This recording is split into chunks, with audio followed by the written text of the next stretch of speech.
Hey Paula, I'm Jan Charles from Greenville, Tennessee, and we're doing the entrees this week, and I wanted to show you how to do a little stuffed pork chop that I came up with. I really don't have a great name for this one either. We pretty much decided to call it Pig Stuffed Pig. We need a better name there too. Alright, so we're going to do a stuffed pork chop. We're going to roll it up, brown it off, and show you a really great pan sauce that goes in it. But this is how it starts. Now down in Savannah, y'all got all that great seafood. Up here, we rock some pig. This is country ham, and it's the salt-cured kind. This is my favorite brand. It's got fabulous flavor, but it's not too salty. And I had about 4 ounces, and all I did was cut it real small and brown it up in a little bit of butter. So we're going to start with the stuffing. To this, I'm going to add, that's a half of a small onion. And get some heat back up under here. Half of a small onion, 2 or 3 cloves of garlic, and some crushed red pepper flakes. I'm not going to salt it. I know you've used country ham before, and you know it is salty. Even the kind that's not as salty, it's still salty. Now in this dish, I like to layer in the flavors as I'm going. Salt and pepper, of course, are always in there, but you have to be a little judicious with the salt in this one until you taste your filling come together. So you know you don't over-salt it. Of course, that's my excuse to taste everything in there anyway, is to taste each layer. I need to do that again. Alright, that's all we're doing at this point.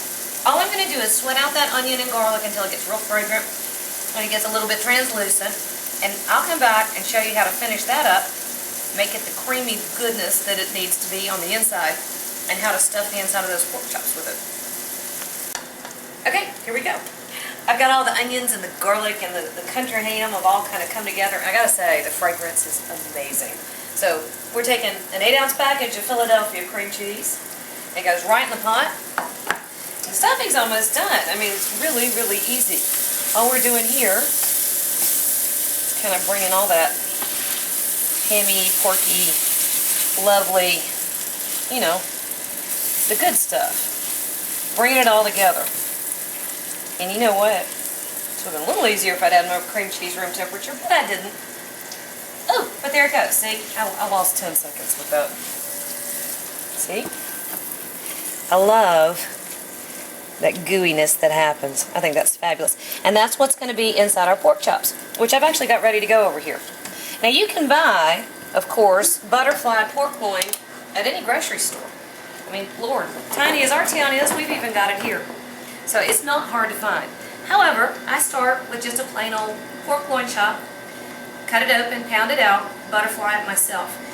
Now, the recipe for this makes 8, and that's what I did last night.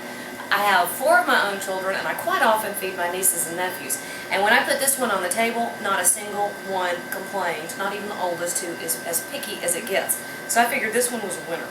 So it'll make 8. I'm just running off 3 today for lunch. But your stuffing will cover quite a bit. And since I cook for so many, I like that. It's also an easy recipe to have. Cut it in half and it's no big deal. So here's our pork chops. I'm also doing a lazy man's way. And a lot of times if you roll and stuff a protein, you have to, see I got carried away with that one. You have to do the twine or the toothpicks or whatever it is. I'm not messing with it. I'll show you why. And it does end up that some of your filling squishes out in the pan. That's okay. We're going to use it. Alright, so we just roll them up. Okay? And that's it. At this point, it goes into the flour.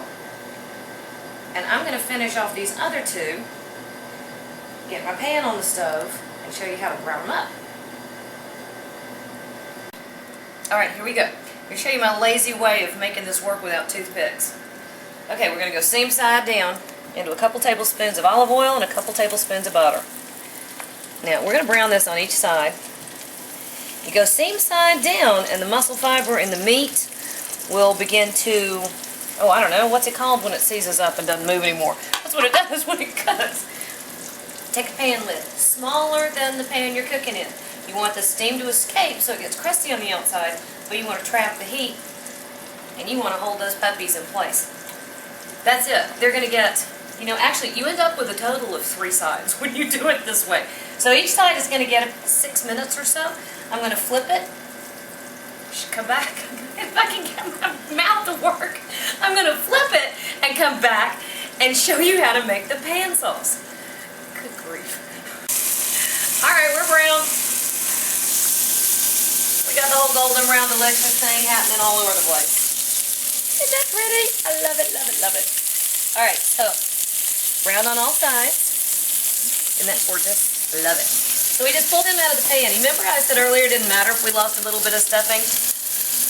We kind of want to. Let's put that one back. And look here, we got a little bit of an escape right here.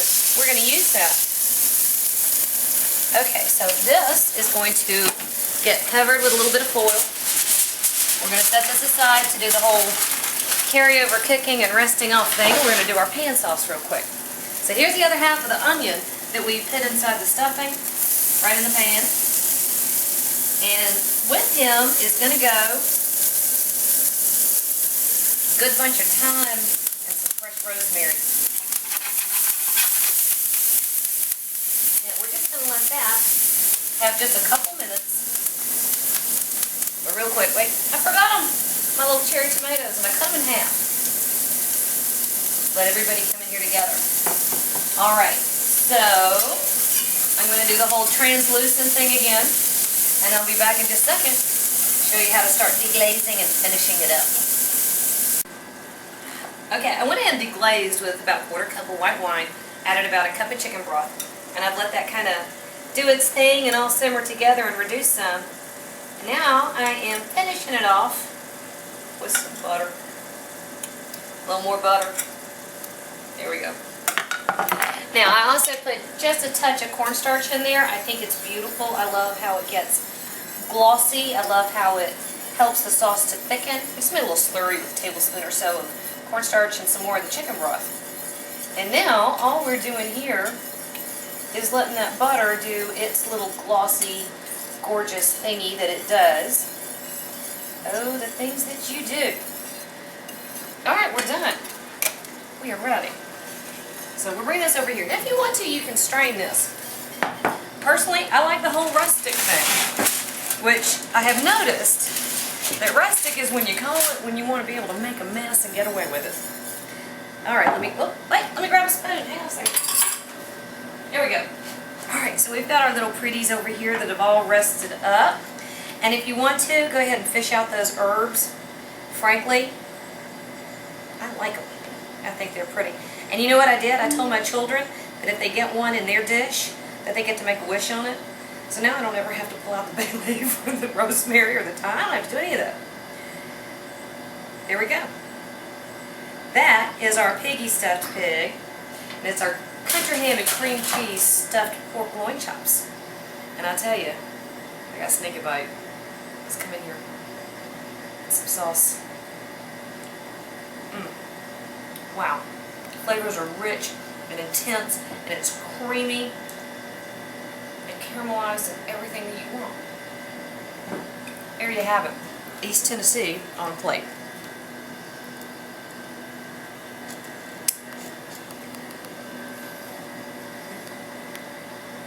I'm done. We had a minute more than I thought. Yay!